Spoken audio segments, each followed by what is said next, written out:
Hey, it's Jim Walninsky from the Altered Space Photo Tribe, and today we're going to have some black and white fun. I did a workshop last weekend with my friend Blake Rudis, and we did it around an event called Open House Chicago, which is sponsored by the Architectural Foundation here, and all of the big architectural sites in the city open up the spaces that aren't normally open to the public, and they let you in there with cameras. So there's photographers all over the place, and it's a lot of fun. So this image was shot at the Civic Opera House, and we have a lot of this kind of neo-Roman style architecture in the city. And I'm always talking about shooting from your imagination, and when I was in this space, this is in the lobby, I felt like I was in this old Roman temple, right? And these lights are torches that are illuminating the space. So when I shot it, I pointed the camera upward with the idea that these torches were illuminating the ceiling and the walls of this place, and the light was reflecting into the space. And we're going to carry that idea now through post-processing. And this is really about, again, using your imagination.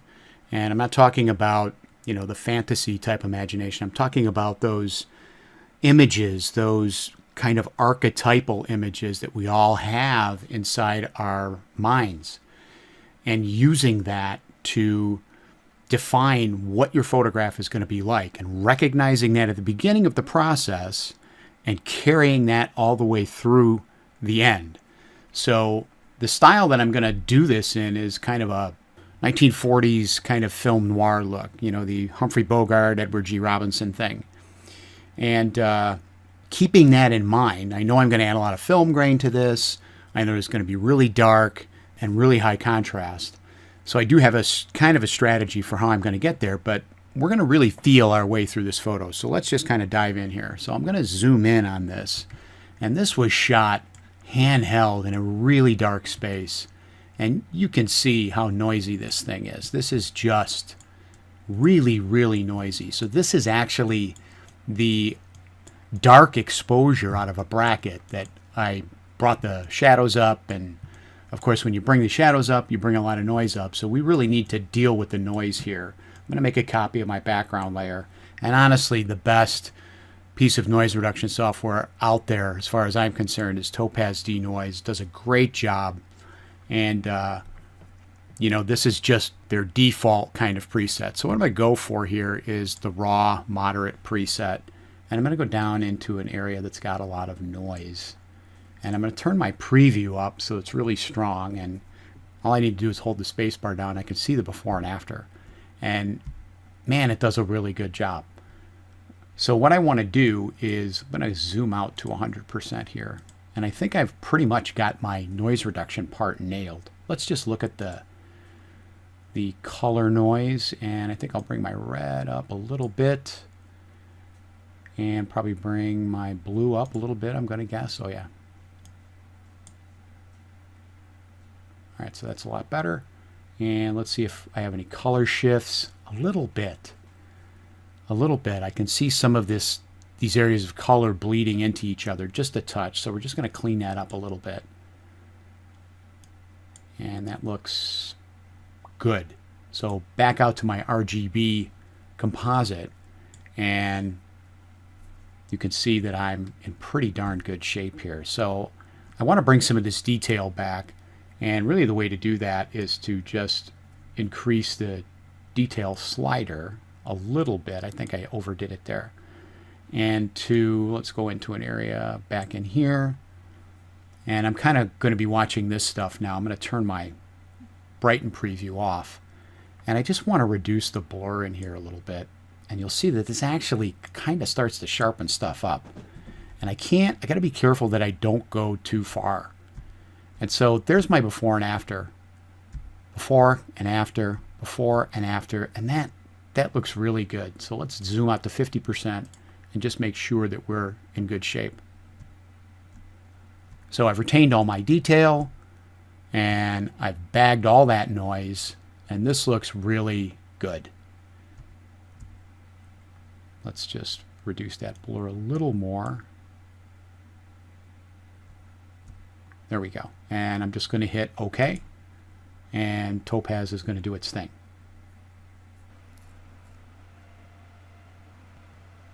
Okay, so back in Photoshop, let's just take a look here and make sure that we got what we expected.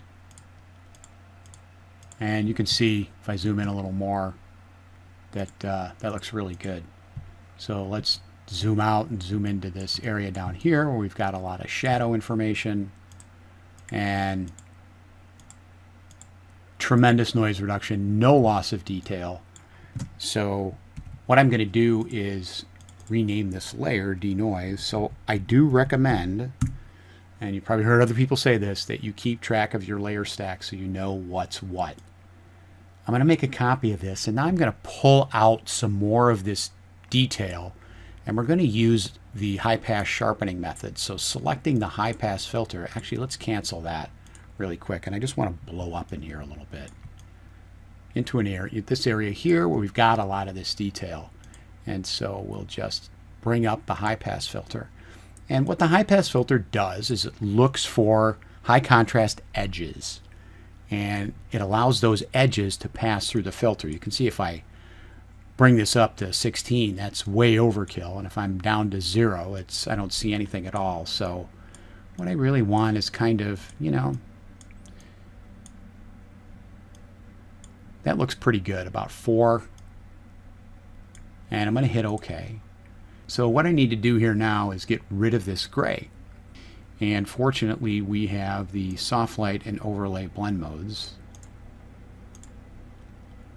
So let's try soft light and turn that on and off. And it's making those details pop a little bit. Overlay is probably going to bring them out a little bit more. Yep, that looks good. So I'm going to go right to black and white now. And I'm going to use Blake Rudis's Zone System Express, which you can get at his website, f64academy.com. And I love his black and white conversion method. So it's a gradient map with a color modifier, which is a hue saturation layer on the bottom. So I'm going to double click on the hue saturation layer. Here's why I like this, because I can take this hue slider and just slide this thing back and forth. And it's going to mix the colors differently. And I'm looking for, you know, I don't want that much contrast, not yet. But I want a fair amount of contrast between my yellows. And I'm really looking for this light to start glowing, right? So if I go too far, I'm shutting it down. And, you know, that looks pretty good right about there. So if we turn this off, this is all red and yellow, mostly yellow. So I'm just going to go directly to my yellows. And if I saturate the yellows, you can see I can make those lights pop a little more, and I can bring the yellows up a bit.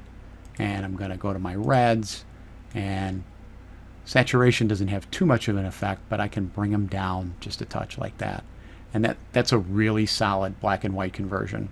So I'm going to go into my gradient map now, and the gradient map, of course, remaps all of my colors to black and white, the darkest being pure black, the lightest being pure white. So I'm just going to click on here, and I'm going to just darken the entire image a little bit, and I'm really looking at those lights to get them kind of tonally where I want them. If I go there, that's too dark and that's too light. So I really want to see the detail in my lights. So that's pretty good. And I'm going to add another color stop to this, about 2/3 of the way between these two. If I hold down the Alt key, I can just drop a color stop in there, and I can force my blacks down into the lower part of the image. And that looks really solid. Just like that. We're going to click OK. All right, so now I'm going to do something that's completely counterintuitive. I'm going to brighten this image significantly, and the reason I'm going to do that is because I know I'm going to darken it later, and especially the methods I'm using, I'm always thinking ahead, thinking about where I'm going and what my end result is going to look like. What do I want? So thinking ahead, I know I need to brighten this image. So I'm going to put a brightness and contrast adjustment layer on here. Remember when they told you would never use this? I'm going to bring this outside my group here, and I'm going to change that color to no color. And let's brighten the snot out of this thing. Really make it bright. And I'm going to actually add a little bit of contrast to it as well. Not a lot, just a little bit. So my lights are really getting out of hand. And so I need to mask those off. I'm going to use a luminosity mask to do that. So I'll turn this layer off. And the reason I'm turning this off is because I want to bring these lights back. And I'm going to find out where those lights reside. So I'm going to use Tony Kuiper's luminosity masking panel and see if I can get a good mask of those lights. So let's try light 6, not enough. Lights 5, still not enough. Lights 4, still not enough. Lights 3, lights 2. Let's try lights 3 and see if that works. So I'm going to apply that to my mask, and now I need to invert this. And let's see if that does it. Turn that on and off, and you know what? It's not really enough, is it? So we need a little more. So I'm going to pick a lights 2 and just hit apply, and it's going to apply that. And now again, I'll need to invert that mask because I want to block those lights out. And if I turn that mask on and off, that's really what I want. Okay, so let's close this down. And now you're going to see why I wanted to brighten this. I'm going to make a stamp, Control-Alt-Shift-E, Command-Option-Shift-E on a Mac, and I'm going to go up into the Filter menu, and this is where we start to go film noir now. I really want about a 50 pixel blur here. Now, your camera might require more or less of a blur depending on the size of your sensor and the resolution of your photo, but for me this is about right. And I'm going to change the blend mode to multiply. Now we're getting somewhere. So I want to block these lights out again. I don't want those blurred. So I'm going to just borrow this mask, steal it, by holding down the Alt or the Option key and dragging it up there. And that protects those. And just adjust the opacity a little bit, and that looks pretty darn good. So I like the velvety look of the blur. I want to use as much of that as I can. And that looks pretty good. So let's try putting a curve up here. And I've got a preset on my curve that I made. And it's up here, and it's called Pin Luma. And I just put some pins at the halftones and quarter tones. And that's just going to allow me to click on my black point and just bring that up a little bit. Just a couple of clicks. And you can see that it opens up those shadows just a hair, which is exactly what I want. So one more thing I need to do before I move on here, and that's shut down this corner just a bit. I'm going to zoom out here just a little bit. And I'm going to put another curve up here. And I'm just looking at this area down here now. And I'm going to just pull that down. And why do I pull it from here instead of here? Because I want to maintain the tonal relationships in here, right? I don't want this shadow to get really contrasty on me. I just want to darken that whole area. And you can see that the difference between this highlight here and this shadow and the gradation between the two, the integrity of that is maintained. It just gets darker. So that looks good. And I'm going to invert this mask, Command or Control I.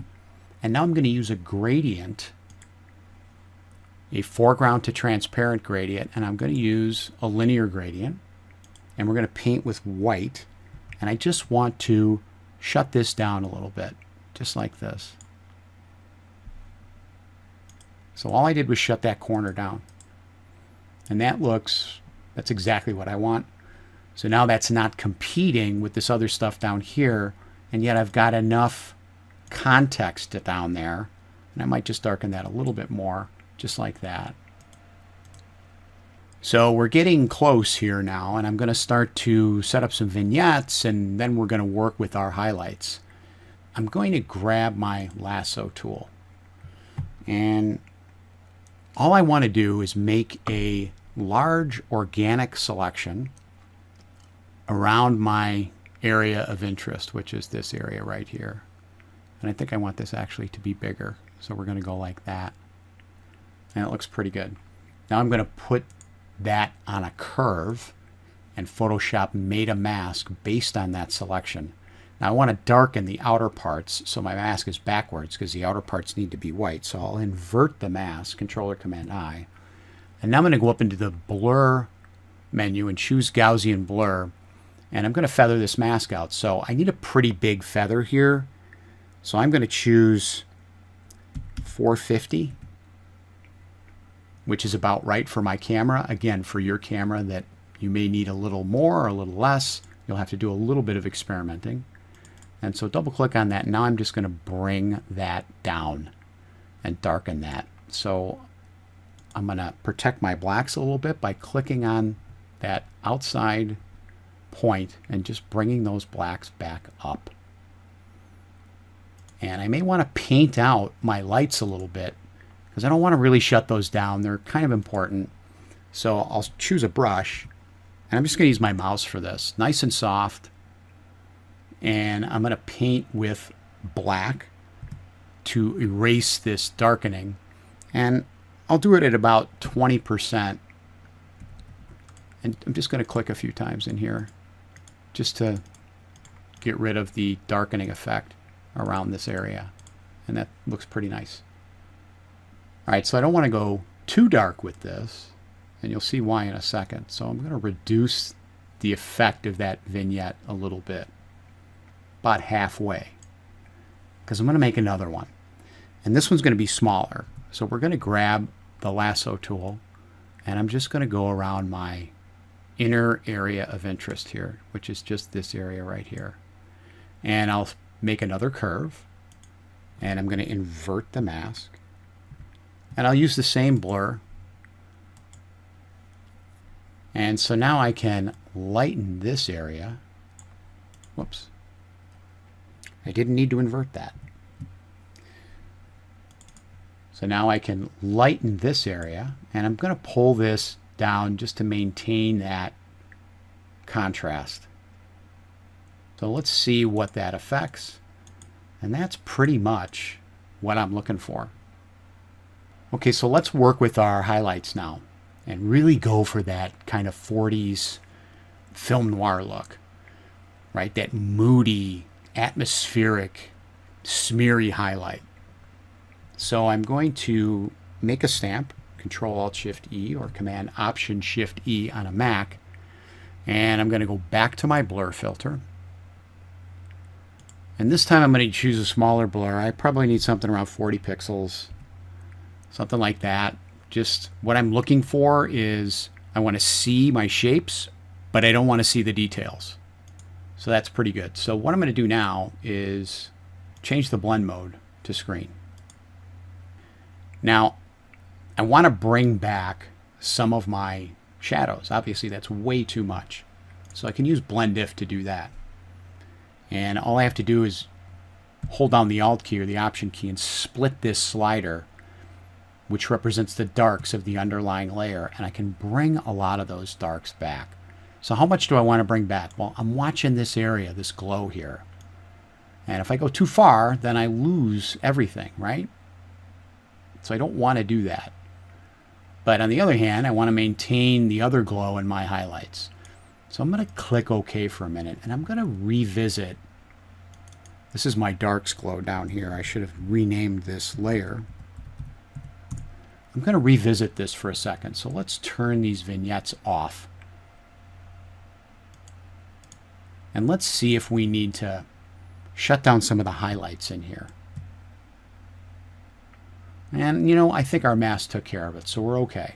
So let's turn these back on.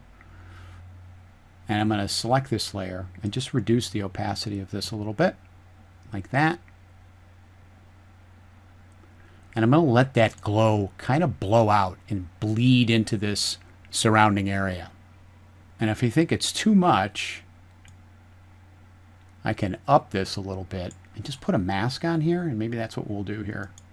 And I'm just going to zoom in, and we'll paint that light back in. So I've got a brush, and now I'm going to use my Wacom tablet for this. And 20% is okay. I think I'm really, maybe we'll increase that to about 60 or 50. And I'm going to paint with black, and I'm just going to paint this light back in. Not all the way, Maybe we went a little too far, so I'm going to back out here. Let's go to 30% and just bring some of this back. That looks pretty good. So if I turn my mask on and off, I got some of that detail back. I've also, you can see a little tonal variation in here. So I'm going to paint that back and get rid of that variation as much as I can.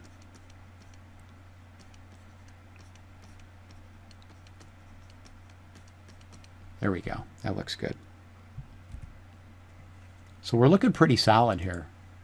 I like the way this looks. I love the glowy look of it. I love the way that the darks have this nice kind of velvet feel to them because of the blur. And what we really need now is some film grain, because this is awful sharp, and you know, this stuff here that's starting to blow out is going to be a lot more acceptable if we have film grain. And on top of everything else, that really jives with what we're after, right? That kind of film noir look. So I'm going to make a stamp, Control-Alt-Shift-E, and when I want to do film grain, I reach for a plugin. It's made by Imaginomic, I think that's how you pronounce it, and it's real grain. And what this plugin does is produce film grain. And you can see that the film grain it produces is spectacular. Best film grain plugin I've ever seen. So if I just kind of float around the image here, you know, that looks really good. And I like this setting. It's a lot, but for this photo, I think that's okay. So I'm going to click OK. And I'll just rename this real grain so I know what it is. And let's zoom in and take a look.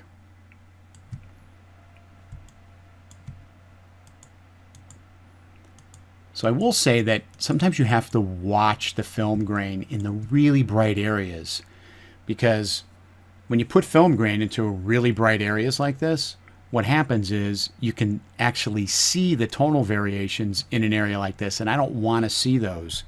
I want that to be blown out. So if I turn that on and off, I can see, you know what, that looks pretty good.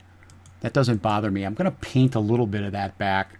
So we'll put a mask on here, and I'm going to grab a 70% black brush and just make it a little bigger, and we're going to paint that out, paint the grain out of that area so that we got a nice even tone on our lamp. So I think the last thing that we need to do is just add a color grade here, and I'm going to go with the curve. I want to maintain some of the warmth of this, but I don't want it to get too warm. So I'm going to change my blend mode to color, and I'm going to select the green channel, and I'm going to add a little bit of magenta. Not a lot, just a little bit. Now it's obviously too magenta, so I'm going to go to the blue channel and warm it up a little bit by adding some yellow. And we'll reduce the opacity of that. We don't need much.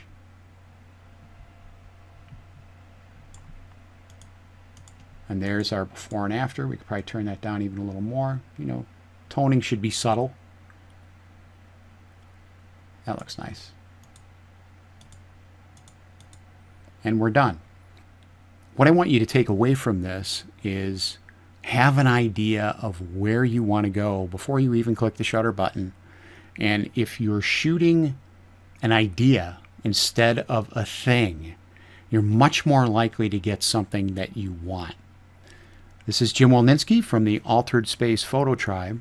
Be creative, have fun, and I'll see you next time.